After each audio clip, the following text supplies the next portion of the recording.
ದ್ವಿಭಾಷಾ ಸೂತ್ರ ಕರ್ನಾಟಕದಲ್ಲಿ ಜಾರಿಗೆ ಬರಬೇಕು ಅಂತ ಒತ್ತಾಯಿಸಿ ಕರ್ನಾಟಕ ರಕ್ಷಣಾ ವೇದಿಕೆ ಇವತ್ತು ಪ್ರತಿಭಟನೆಯನ್ನು ಪ್ರಾರಂಭ ಮಾಡಿದೆ. ಕರ್ನಾಟಕ ರಕ್ಷಣಾ ವೇದಿಕೆ ಸುಮಾರು 25-26 ವರ್ಷದಿಂದಲೂ ನಾವು ಹಿಂದಿಯ ದಬ್ಬಾಳಿಕೆಯನ್ನು, ಹಿಂದಿಯ ಏರಿಕೆಯನ್ನು ನಾವು ವಿರೋಧಿಸಿಕೊಂಡು ಆ ಏರಿಕೆ ಕರ್ನಾಟಕದ ಕನ್ನಡಿಗರ ಮೇಲೆ ಆಗಬಾರದು, ಹಿಂದಿಯ ಅಗತ್ಯ ನಮಗಿಲ್ಲ, ಹಿಂದಿಯ ದಬ್ಬಾಳಿಕೆಯನ್ನು ನಾವು ಸಹಿಸೋದಿಲ್ಲ, ಹಿಂದಿಯ ಏರಿಕೆ ಮಾಡೋದ್ರಿಂದ ಒಕ್ಕೂಟದ ಭಾರತವನ್ನು ಪ್ರಶ್ನೆ ಮಾಡುವಂಥದ್ದು ಆಗಬಾರದು ಅನ್ನೋಕ್ಕೋಸ್ಕರ ಹಿಂದಿಯ ಏರಿಕೆಯನ್ನು, ದಬ್ಬಾಳಿಕೆಯನ್ನು ನಾವು ವಿರೋಧ ಮಾಡಿಕೊಂಡೇ ಬಂದಿದ್ದೀವಿ.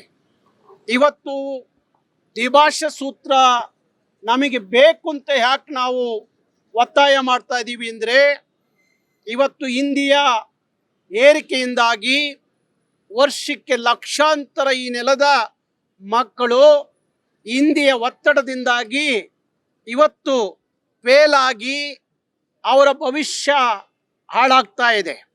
ಹಾಗಾಗಿ ಇವತ್ತು ಹಿಂದಿ ಶಿಕ್ಷಣದಲ್ಲಿ ಒತ್ತಡದ ಕಾರಣಕ್ಕಾಗಿ ನಮ್ಮ ಮಕ್ಕಳ ಭವಿಷ್ಯ ಹಾಳಾಗಬಾರ್ದು, ಅದಕ್ಕಾಗಿ ತ್ರಿಭಾಷಾ ಸೂತ್ರವನ್ನು ವಾಪಸ್ ಪಡ್ಕೊಂಡು ಕರ್ನಾಟಕದಲ್ಲಿ ಇವತ್ತು ತಮಿಳ್ನಾಡಲ್ಲಿ ದ್ವಿಭಾಷಾ ಸೂತ್ರ ಇದೆ, ಮಹಾರಾಷ್ಟ್ರದಲ್ಲಿ ದ್ವಿಭಾಷಾ ಸೂತ್ರ ಇದೆ, ಉತ್ತರ ಪ್ರದೇಶದಲ್ಲಿ ದ್ವಿಭಾಷಾ ಸೂತ್ರ ಇದೆ, ಬಿಹಾರಲ್ಲಿ ತ್ರಿಭಾಷಾ ಸೂತ್ರ ಇದೆ.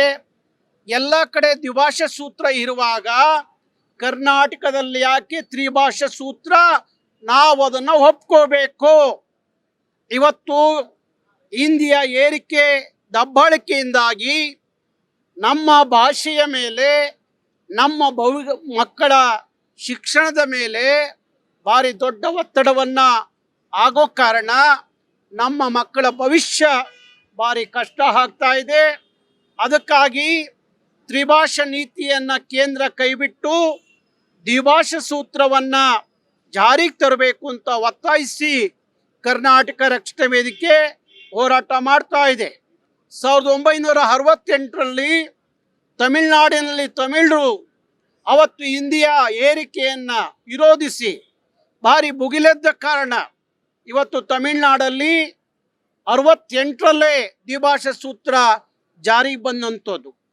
ಇತ್ತೀಚೆಗೆ ಮಹಾರಾಷ್ಟ್ರದಲ್ಲಿ BJP-ಅವ್ರದ್ದೇ ಸರ್ಕಾರ ಇದ್ದರೂ ಸಹ ಅಲ್ಲಿ ಶಿವಸೇನೆ ಮತ್ತು MNS ಮಹಾರಾಷ್ಟ್ರ ಏಕೀಕರಣ ಸಮಿತಿಯ ಒತ್ತಡದಿಂದಾಗಿ ಮಹಾರಾಷ್ಟ್ರದ BJP ಸರ್ಕಾರ ತಕ್ಷಣ ತ್ರಿಭಾಷಾ ನೀತಿಯನ್ನು ಕೈಬಿಟ್ಟು ದ್ವಿಭಾಷಾ ಜಾರಿಗೆ ತರುವ ಕೆಲಸವನ್ನು ಮಹಾರಾಷ್ಟ್ರ ಮಾಡಿದೆ.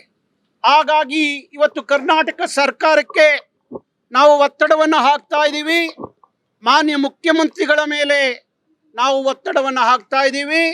ನಮಗೆ ತ್ರಿಭಾಷಾ ಸೂತ್ರ ಬೇಕಾಗಿಲ್ಲ, ನಮಗೆ ದ್ವಿಭಾಷಾ ಸೂತ್ರವನ್ನು ತಕ್ಷಣ ಜಾರಿಗೆ ತರಬೇಕು. ಇಲ್ಲದೆ ಹೋದರೆ ಕರ್ನಾಟಕದಲ್ಲಿ ಕನ್ನಡಿಗರು ಭುಗಿಲೆದ್ದು ನಾಳೆ ಆಗುವ ಪರಿಣಾಮಕ್ಕೆ ನಿಮ್ಮ ಸರ್ಕಾರ ಹೊಣೆ ಹೊರಬೇಕಾಗುತ್ತೆ. ಅದಕ್ಕಾಗಿ ತಕ್ಷಣ ತ್ರಿಭಾಷಾ ಸೂತ್ರವನ್ನು ಕೈಬಿಟ್ಟು ದ್ವಿಭಾಷಾ ಸೂತ್ರ ಜಾರಿಗೆ ಬರಬೇಕು ಅಂತೇಳಿ ರಾಜ್ಯ ಸರ್ಕಾರವನ್ನು ಒತ್ತಾಯಿಸ್ತೀವಿ. ಹಾಗೆ ಕೇಂದ್ರ ಸರ್ಕಾರ ಭಾಷೆಯ ಆಧಾರದ ಮೇಲೆ ರಾಜ್ಯಗಳ ವಿಂಗಡಣೆ ಆಯಿತು, ಭಾಷೆಗಳ ಆಧಾರದ ಮೇಲೆ ರಾಜ್ಯಗಳಾಯಿತು, ರಾಜ್ಯಗಳ ಆಧಾರದ ಮೇಲೆ ಭಾರತ ಒಕ್ಕೂಟ ರಾಷ್ಟ್ರ. ನಮ್ಮ ಭಾಷೆ, ನಮ್ಮ ಸಂಸ್ಕೃತಿಗೆ ಇಲ್ಲಿ ಯಾವುದೇ ಧಕ್ಕೆ ಬಂದಾಗ, ಇಲ್ಲ ಹಿಂದಿಯ ಮುಖಾಂತರ ಏರಿಕೆ ಮಾಡೋದು, ದಬ್ಬಾಳಿಕೆ ಮಾಡೋದು ಆದರೆ ಭಾರತದ ಒಕ್ಕೂಟ ರಾಷ್ಟ್ರಕ್ಕೆ ಧಕ್ಕೆ ಬರುತ್ತೆ ಅನ್ನುವ ಎಚ್ಚರಿಕೆಯನ್ನು ಕೇಂದ್ರ ಸರ್ಕಾರಕ್ಕೂ ಹೇಳಲಿಕ್ಕೆ ನಾನು ಇಷ್ಟಪಡ್ತೀನಿ. ಹಾಗಾಗಿ ನಿಮ್ಮ ತ್ರಿಭಾಷಾ ಸೂತ್ರವನ್ನು ತಕ್ಷಣ ವಾಪಸ್ ತಗೋಬೇಕು. ದ್ವಿಭಾಷಾ ಸೂತ್ರ ಕರ್ನಾಟಕದಲ್ಲಿ ಜಾರಿಗೆ ಬರಬೇಕು ಅಂತ ಹೇಳಿ ನಾವು ಒತ್ತಾಯವನ್ನು ಮಾಡ್ತಾ ಇದ್ದೀವಿ. ಇವತ್ತು ಬೆಂಗಳೂರಲ್ಲಿ ಪ್ರಾರಂಭ ಆದಂಥ ಈ ಹೋರಾಟ ರಾಜ್ಯದ ಮೂಲೆ ಮೂಲೆಗೆ ತಗೊಂಡು ಹೋಗ್ತೀವಿ. ಕನ್ನಡಿಗರನ್ನು ಜಾಗೃತಿ ಮೂಡಿಸ್ತೀವಿ.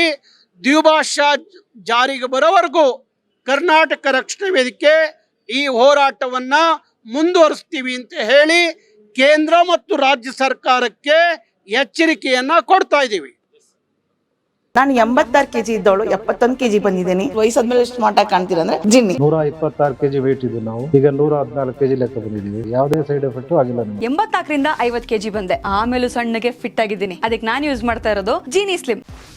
84ರಿಂದ 50 kg ಬಂದೆ, ಆಮೇಲೂ ಸಣ್ಣಗೆ ಫಿಟ್ ಆಗಿದ್ದೀನಿ. ಅದಕ್ಕೆ ನಾನು ಯೂಸ್ ಮಾಡ್ತಾ ಇರೋದು ಜೀನಿ ಸ್ಲಿಮ್. ಸಣ್ಣ ಆಗಕ್ಕೆ ಜೀನಿ ಸ್ಲಿಮ್ ಯೂಸ್ ಮಾಡದೆ ಹೆಲ್ದಿನೂ ಅದೇ. ನೀವು ಸಣ್ಣ ಆಗ್ಬೇಕಾ, ಹೆಲ್ದಿ ಆಗ್ಬೇಕಾ? ಹಾಗಿದ್ರೆ ಜೀನಿ ಸ್ಲಿಮ್ ಯೂಸ್ ಮಾಡಿ. ಸಣ್ಣ ಆಗೋದಕ್ಕೆ ಯಾವುದೋ ಪ್ರಾಡಕ್ಟ್ ಹೇಳ್ತಾ ಇದ್ದಾಳೆ, ಏನಾದರೂ ಸೈಡ್ ಎಫೆಕ್ಟ್ಸ್ ಇದೆ ಅಂತ ಯೋಚನೆ ಮಾಡ್ತಾ ಇದ್ದೀರಾ? ಖಂಡಿತ ಇಲ್ಲ, ಯಾಕಂದ್ರೆ ಇದು ಕೆಮಿಕಲ್ ಫ್ರೀ. ಸಣ್ಣ ಆಗಬೇಕು ಅಂದರೆ ಜೀನಿ ಸ್ಲಿಮ್ ಯೂಸ್ ಮಾಡಿ. ಹೆಚ್ಚಿನ ಮಾಹಿತಿಗೆ ಕೆಳಗೆ ಡಿಸ್ಪ್ಲೇ ಆಗ್ತಿರೋ ನಂಬರ್ಗೆ ಕಾಲ್ ಮಾಡಿ.